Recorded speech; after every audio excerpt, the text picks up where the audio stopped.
Nu, šitie ir mani projekti, par kuriem es runāju, ja. Viens no galvenajiem, var tā teikt, un spēcīgākiem ir Karate skola LV. Tas ir mans klubs, zināt, pāri ceļam, droši vien, zināt, atrodas Salaspils Karate klubs. Tagad jau mainās nosaukums uz nosaukumu Čusuj, bet tas nav tik būtiski.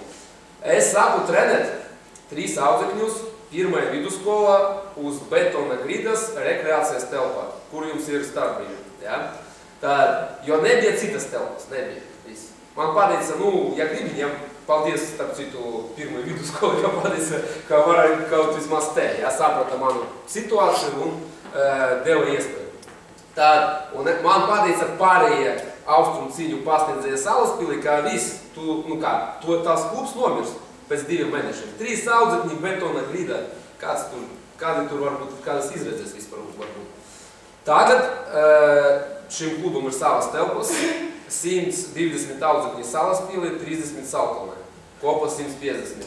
Šodien Inga Elksne apstiprināja otrā lielākā sporta organizācija Salaspilī pēc sporta skolas. Bet sākas ar 3 audzekņiem, 8. gadā.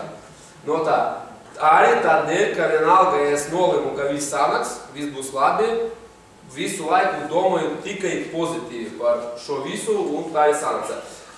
Tāds pats stāsts bija ar BS kolēģiem, tas ir mans juridiskais birojs. BS, atklāšu noslēpumu, BS ir Bereznieks un Sakalovskis.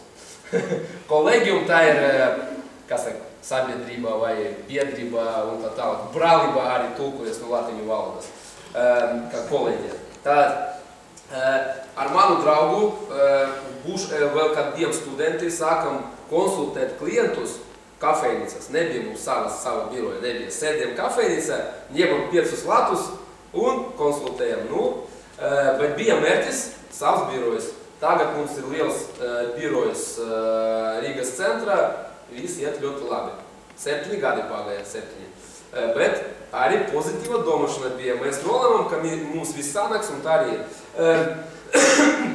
Confest projekts ir tagad tāds attīstības stādiem, bet vairāk orientējas uz visādu pasākumu organizēšanu. Piemēram, ja liels uzņēmums grib tur kaut kādu korporatīvu uztaisīt, viņi paši to organizēt negrib, viņi izvēlas konkrēto kompāniju, kura visu organizē. Tā, šito atcerēties uz visu mūžu.